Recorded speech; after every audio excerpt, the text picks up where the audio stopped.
আল্লাহ রাব্বুল আলামিন শুরুতে একা ছিলেন। কয়জন ছিলেন? তাহলে কি এখন তিনি দুইজন? আল্লাহ রাব্বুল আলামিন ছিলেন একা। মনে রাখবেন, কোনো সৃষ্টি একা থাকতে পারে না। আল্লাহ রাব্বুল আলামিন স্রষ্টা, তিনি একা থাকতে পারেন। চিরকুমার সংঘে নাম লেখানো বন্ধ করতে হবে। চিরকুমার সংঘে নাম লেখানো কি করতে হবে? বন্ধ করতে হবে। এখন এই সিলসিলা চলছে দেখে, একা একাই মেয়েরা জীবনযাপন করতে চায়, কোনো কোনো ক্ষেত্রে একা একা ছেলেরা জীবনযাপন করতে চায়। তো এই একাকী মানুষ থাকতে পারে না। সৃষ্টির পক্ষে একা থাকা সম্ভব নয়, স্রষ্টার পক্ষে সম্ভব। আল্লাহ রাব্বুল আলামিন একা ছিলেন, আজও একা।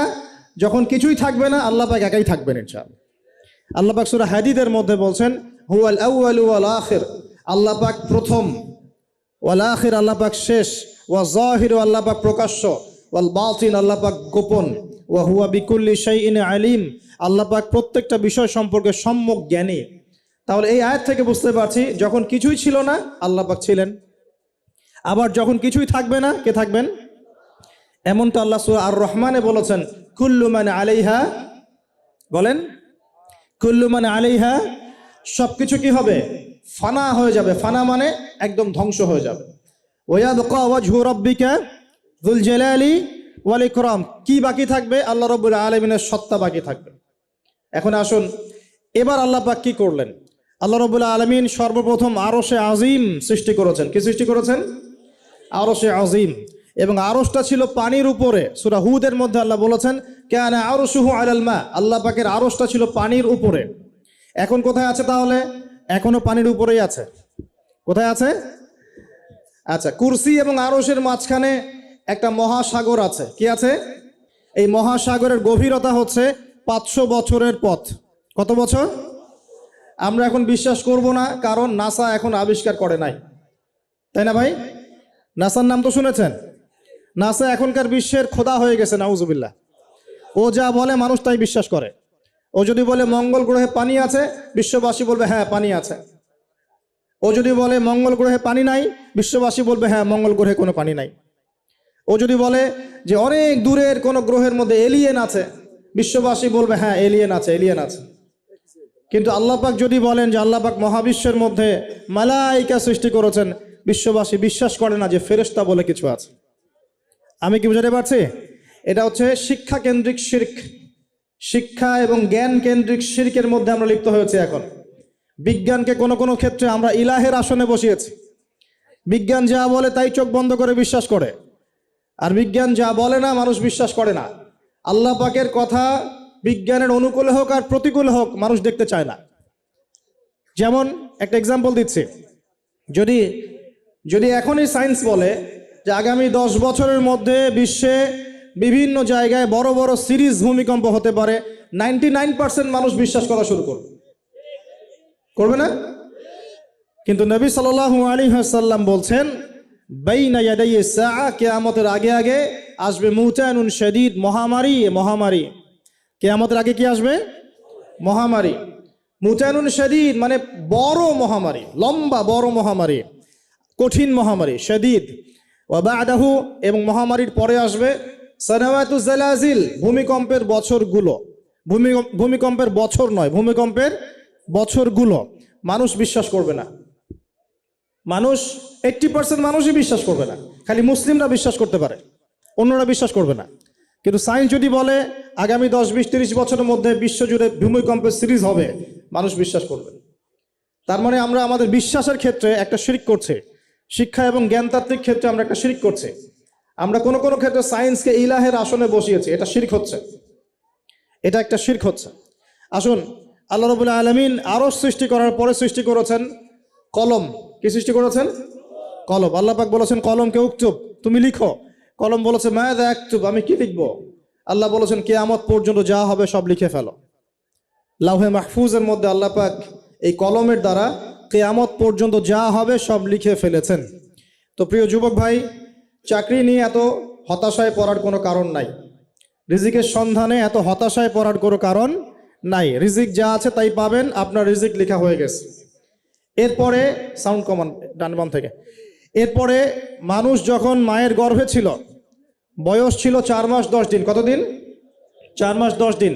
আল্লাহর পক্ষ থেকে ফেরেশতা রূহ নিয়ে এসেছেন। ফেরেশতা বলে কি কিছু আছে? বিশ্বাস করেন? কিন্তু ফেরেশতা তো চোখে দেখা যায় না, তাহলে কেন বিশ্বাস করেন? যখন মুসলিমরা কোনো কিছু না দেখে বিশ্বাস করা শুরু করেছে, তখন এই বিশ্বাসটার একটা নাম দিয়েছে পশ্চিমারা। এই বিশ্বাসটার একটা নাম দিয়েছে পশ্চিমারা। এই বিশ্বাসটার নাম কি জানেন? এই বিশ্বাসটার নাম তারা দিয়েছে ধর্মান্ধতা। কি দিয়েছে? শব্দটা শোনেন নাই? ক্লাসিক্যাল সেকুলার পত্রিকাগুলোর মধ্যে দেখেন না ধর্মান্ধতা শব্দটা? মানে কি? এর মানে কি? মানে আপনি ফেরেশতা তো দেখেন না, বিশ্বাস করেন কেন? তার মানে আপনি অন্ধ, তার মানে আপনি ধর্মান্ধ। বুঝতে পারছেন? এখন আমাকে বলেন যে এই ফেরেশতায় যদি কেউ বিশ্বাস না করে, সে কি মুমিন হতে পারবে? সে কি মুসলিম হতে পারবে? ইমানের যে 6টা পিলার, আল্লাহ বিশ্বাস, ফেরেশতা মণ্ডলীতে বিশ্বাস, আসমানি কিতাবে বিশ্বাস, নবী রসুলগণে বিশ্বাস, পরকালের জীবনে বিশ্বাস আর ভাগ্যে বিশ্বাস, এই 6টার কোনোটাই কি দেখা যায়, ছোঁয়া যায়, উপলব্ধি করা যায়? কঠিন তরল বায়বীয় পরীক্ষা করা যায় বা ল্যাবরেটরিতে গবেষণা করে পরীক্ষা করা যায়? তো যেহেতু আমরা এগুলো না দেখেই বিশ্বাস করি, এই কারণে পশ্চিমারা আমাদেরকে বলে তারা ধর্মান্ধ। এখন উত্তর কি হবে আপনার? উত্তর হচ্ছে এই যে আল্লাহ পাক আমাকে যে জ্ঞান দিয়েছেন, আল্লাহ পাক আমাকে যে লিমিটেড জ্ঞান দিয়েছেন, এই জ্ঞান দিয়ে আমি আগামীকাল কি হবে সেটা বলতে পারি না। বলতে পারি? যে মানুষের জ্ঞান এতই ক্ষুদ্র যে আগামীকাল তার সাথে কি হবে সে বলতে পারে না, সেই মানুষের পক্ষে কি এই অদৃশ্যের জগৎ সম্পর্কে এত গভীর জ্ঞান লাভ করা সম্ভব? মানুষের জ্ঞান কি অসীম না আল্লাহ পাকের জ্ঞান অসীম? এখন সেই অসীম সত্তার পক্ষ থেকে যখন কোনো ওহী আসে, কোনো তথ্য সংবাদ আসে, তাহলে আমি কি সেই জ্ঞানকে পেনিট্রেট করতে পারবো? বরং আমার উচিত হবে সেই তথ্যকে বিশ্বাস করা এবং তার সামনে আত্মসমর্পণ করা। তাহলে আমি ধর্মান্ধ হয়ে সবচেয়ে স্মার্ট মানুষ হয়েছি। যারা আল্লাহ পাকের ওহীতে বিশ্বাস করে সে হচ্ছে সবচেয়ে স্মার্ট মানুষ। কারণ আল্লাহ পাকের ওহীর সব জ্ঞান তো আমি ভেদ করে যেতে পারবো না, কারণ আমি তো আগামীকাল কি হবে তাই জানি না। আগামীকাল কি হবে তাই যে জানে না, সে কিভাবে পরকালের জীবনকে ব্যাখ্যা করবে? কিয়ামতের মাঠে কে কোথায় দাঁড়াবে, কার হাসর কোথায় হবে, কে জান্নাতে যাবে কে জাহান্নামে যাবে, আমি কি বলতে পারবো? কার সাথে কোন ফেরেশতা আছে, কার সাথে কি আকৃতির শয়তান আছে, শয়তান তাকে কিভাবে ওয়াসওয়াসা দেয়, কবরে কি আযাব হয়, আত্মা কাকে বলে, স্বপ্নে মানুষ কেন দেখে হাসে কাঁদে, স্বপ্ন কিভাবে সত্যি হয়, এরকম অনেক প্রশ্ন আছে গায়েবের। এগুলোকে আমরা ব্যাখ্যা করতে পারবো? অতএব গায়েবে বিশ্বাস না করলে কেউ মুমিন হতে পারে না। আর আল্লাহ রাব্বুল আলামিন এই গায়েবের খবর জানেন। এই গায়েবের খবর থেকে আল্লাহ আমাদেরকে যতটুকু তথ্য দিয়েছেন এতটুকু আমরা জানি। এর বেশি আমরা জানি? আচ্ছা, মায়ের গর্ভে যখন সন্তান, তখন ফেরেশতা লিখে দিচ্ছেন এক, তার হায়াত কতটুকু হবে, ব্যাস লেখা হয়ে গেছে। লেখা হয়ে গেছে মানে যা হায়াত, যা অপচয় করেছেন তো করেছেনই। এখন সারা জীবন যদি মাথাটা ঠুকরে ঠুকরে কাঁদেন, তাও ওই অপচয়কৃত দিনগুলো ফিরে আসবে না। শিক্ষা নিবেন না এখান থেকে? 30 বছর চলে গেছে মানে 30 বছর আল্লাহর নাফরমানি করেছেন, সারা জীবন মাথা ঠুকরে কাঁদলেও ওই 30 বছর ফিরে আসবে না। আসবে যুবক ভাই? অতএব কি করা উচিত? ফিরে আসা উচিত নাকি এভাবেই চলতে থাকবে? লেখা হয়ে গেছে, বাড়বেও না কমবেও না। 2, রিজিক কি কি পাবেন, আপনার রিজিক সব লেখা হয়ে গেছে। এখন এখন আপনারা কি রিজিকটাকে হালাল পথে চাচ্ছেন না হারাম পথে? যদি হালাল পথে চান ওই অ্যামাউন্ট অফ রিজিকই পাবেন, যদি হারাম পথে চান ওই রিজিকই পাবেন, এর বাইরে যাবে না রিজিক। যাবে? যাহলে সবর করেন, আল্লাহ পাক হালাল পথেই রিজিক দিবে ইনশাআল্লাহ তাআলা। রিজিক বৃদ্ধির জন্য কিছু আমল আছে, তার মধ্যে শ্রেষ্ঠ আমল হচ্ছে নামাজ। এর সাথে চাষতের নামাজ পড়া। চাষত মানে সালাতুদ দুহা। এর আগে ইশরাকের নামাজ আছে। রিজিক বৃদ্ধির জন্য আত্মীয়তার সম্পর্ক বজায় রাখতে হয়। আত্মীয়তার সম্পর্ক বজায় রাখলে রিজিক প্রশস্ত হবে। বেশি বেশি যে আল্লাহর জিকির করে এবং কোরআন তেলাওয়াত করে তার রিজিক বাড়ে আলহামদুলিল্লাহ। এবং যে আল্লাহর রাস্তায় খরচ করে তার রিজিক বাড়ে ইনশাআল্লাহ। এই রিজিক বাড়ার কিছু পলিসি আছে। সবচেয়ে শ্রেষ্ঠটা হচ্ছে নামাজ, আল্লাহর জিকির তেলাওয়াত। এরপর আমলের মধ্যে আত্মীয়তার সম্পর্ক বজায় রাখা।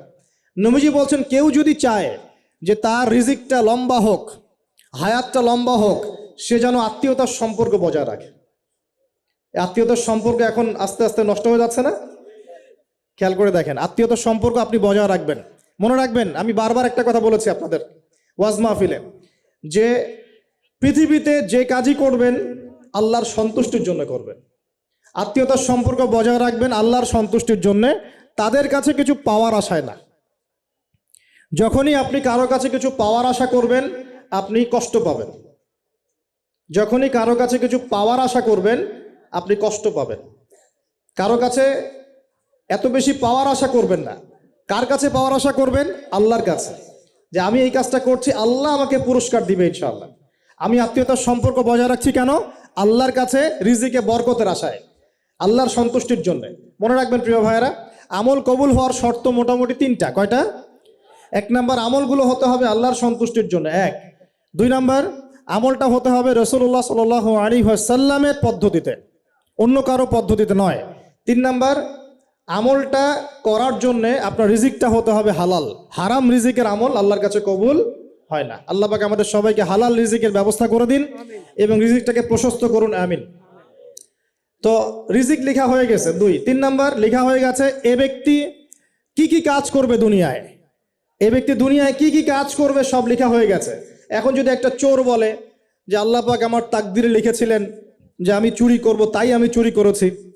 এখন যদি একজন ধর্ষক বলে আল্লাহ আমার তাকদিরে লিখেছিল যে আমি ধর্ষণ করব, তাই ধর্ষণ করেছি। এখন যদি যারা এই জনগণের কিছু সম্পদ আত্মসাৎ করে খেয়ে ফেলছে তারা যদি বলে আল্লাহ তাকদিরে লিখছিলেন জন্যই দুর্নীতি করেছি, তাহলে কথাটা কি হবে? গ্রহণযোগ্য হবে? এখন যদি দলিল দেয় তাকদিরে তো লেখা ছিল। এই আকীদাটার নাম হচ্ছে জাবারিয়া আকীদা। কি আকীদা? জাবারিয়া। এমন একজন ব্যক্তি উমর রাদিয়াল্লাহু আনহুর দরবারে এসেছিল, চোর চুরি করেছে, ধরা পড়েছে। উমর রাদিয়াল্লাহু আনহু বলেছেন হাত কেটে ফেলো। তখন সে বলছে যে আমার হাত তো কাটা যাবে না। কেন? আল্লাহ পাক তাকদিরে লিখেছেন আমি চুরি করব, তাই চুরি করেছি। তো উমর রাদিয়াল্লাহু আনহুর সামনে এই কথাটা বলেছে। আর উমর রাদিয়াল্লাহু আনহু কি বিচক্ষণ মানুষ ছিলেন না বোকাশোকা ছিলেন? বলেন, তার মতো শাসক পাওয়া যাবে? তার মতো আরো একজন শাসক আসবে ইনশাআল্লাহ পৃথিবীতে। তার নাম কি? নবী ঈসা আলাইহিস সালাম, ইনশাআল্লাহ তাআলা। এবং তার আগে আরো একজন ইমাম আসবেন। তার নাম কি? তার নাম হচ্ছে মুহাম্মদ। কি নাম? তার নাম মুহাম্মদ, তার উপাধি হচ্ছে মাহদি।